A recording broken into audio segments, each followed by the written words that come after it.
Hello and welcome to my living room. My name is Jolie, I'm an artist and a filmmaker, and today I want to talk to you a little bit about how I made this set of teeth and gums jaws for my most recent short film, Cursed Tooth film, that I just finished shooting about a week ago.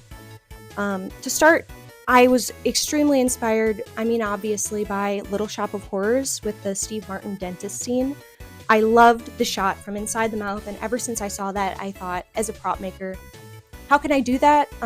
My budget was obviously low, there's no moving tongue on this situation, but I really think it looked awesome on screen, and so let me show you how to make it.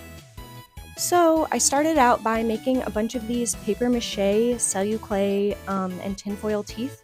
I think I made about 28, accurate to somebody who's had their wisdom teeth removed. But I made these teeth first, painted them, sealed them with some nice varnish spray, some clear coat that was a little bit reflective because I wanted it to look glistening. Once the teeth were done, then I had to figure out how we were going to make the gums of it all. And I didn't want to use just clay because I ended up using 4.5 packs of air dry clay anyway.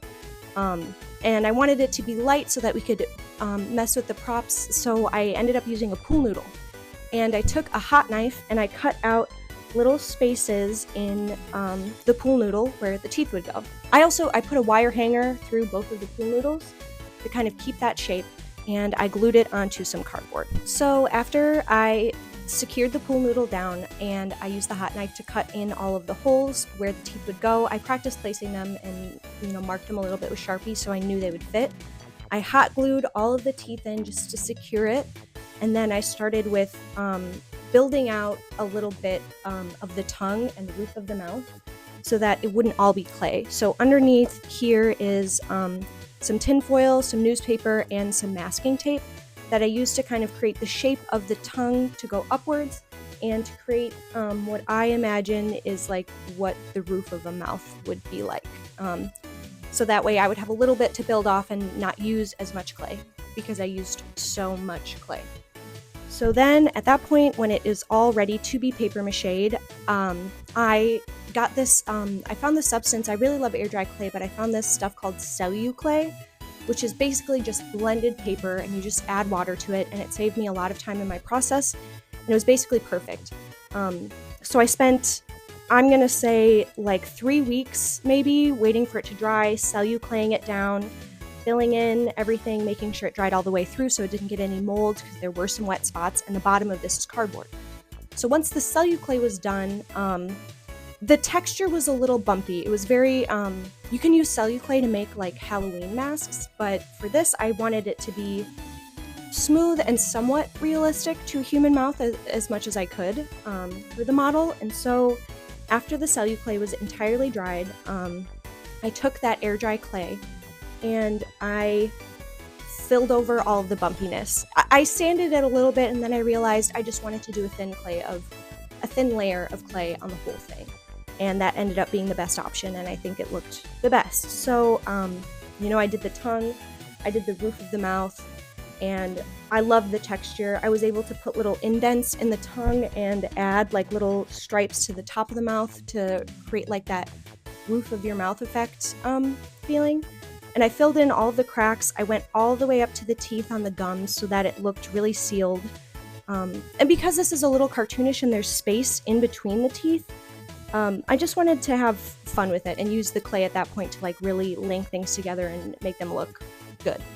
So then I had to paint it, which I was a little bit nervous about, but in the end I think it went really well. I started with solid acrylic in all pink for the gums, just because I needed something solid under there before I did any washes, but of course I didn't really like it that much because it was so pink.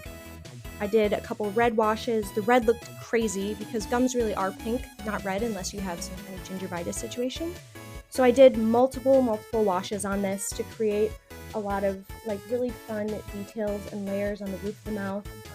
I added some white and some reds so that on camera it could pop and look a little bit more moist, which was really important to me.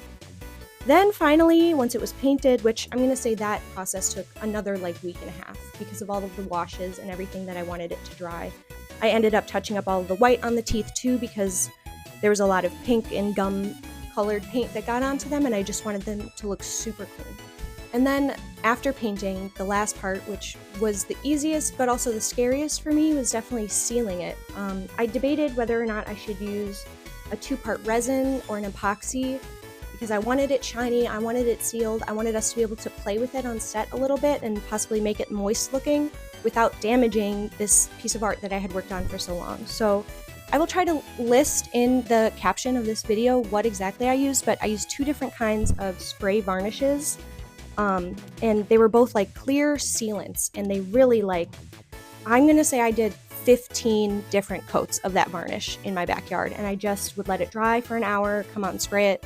It was like 2 or 3 days of bringing these jaws up and down and spraying them and making sure that everything was sealed. And I think it really worked because the inside of the mouth genuinely looks super duper moist. And then a note, in between a few of these layers, I also added, with paint marker, little dots on the tongue, some little lines here, some highlights, and then I would seal it again so that they were kind of built layers of the color of this mouth. And I think it went great. So then we just rigged it to fit on a little pedestal, and we wrapped around it, and we were able to have our dentist character film in between it, just like I wanted, and I think it went great. So yeah, it was just really fun to build. If you're interested in building a prop like this, I'm going to try and list all of the materials that I used also in this caption.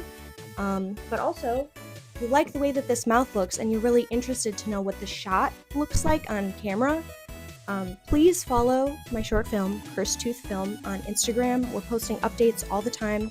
We just wrapped production and it was a blast. And definitely this mouth was probably my favorite day of shooting, because it was, I'm going to say, months of work all encapsulated into one shot, and it was awesome.